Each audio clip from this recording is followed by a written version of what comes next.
যা করছো করছো। আগামী পরশুদিন বাড়িতে মেহমান আইব। মেহমানের সামনে আমারে আবার বেইজ্জতি করো না। আব্বা, তোমার ফোনটা একটু দেয়া যাবে?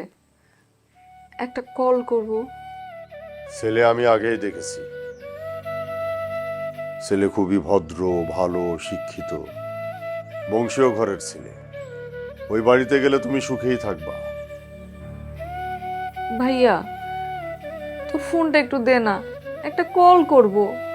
আব্বা ও কি কইতেছে আব্বা? ও আমার কাছে ফোন চাইতেছে। এই, তুই কারে ফোন দিবি? রাতুলকে। ও আমার জন্য অপেক্ষা করতেছে।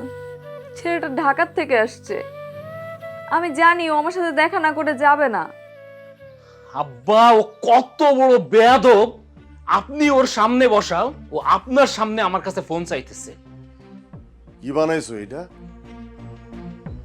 এইসব কি কন? আমি বানাইছি? তোমার মাইয়ারে বইলা দিও, কাল বাদ পরশু ওর কাবিন। লোকজনের সামনে আমার আবার নাক না কাটে। আব্বা, তোমার ফোনে কি ব্যালেন্স নাই?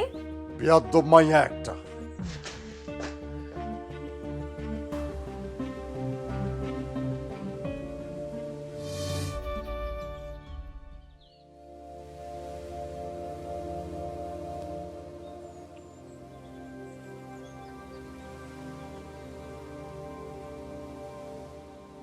যা করছো করছো। আগামী পরশুদিন বাড়িতে মেহমান আইব। মেহমানের সামনে আমারে আবার বেইজ্জতি করো না। আব্বা, তোমার ফোনটা একটু দেয়া যাবে? একটা কল করব। ছেলে আমি আগেই দেখেছি। ছেলে খুবই ভদ্র, ভালো, শিক্ষিত, বংশীয় ঘরের ছেলে। ওই বাড়িতে গেলে তুমি সুখেই থাকবা। ভাইয়া, তোর ফোনটা একটু দে না, একটা কল করব।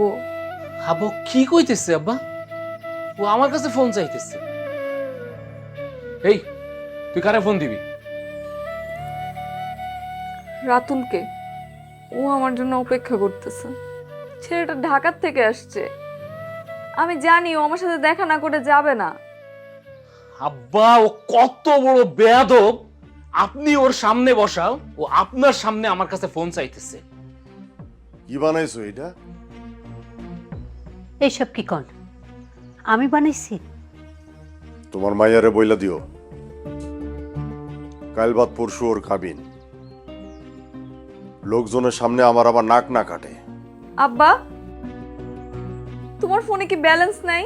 বেয়াদ্দব মাইয়া একটা।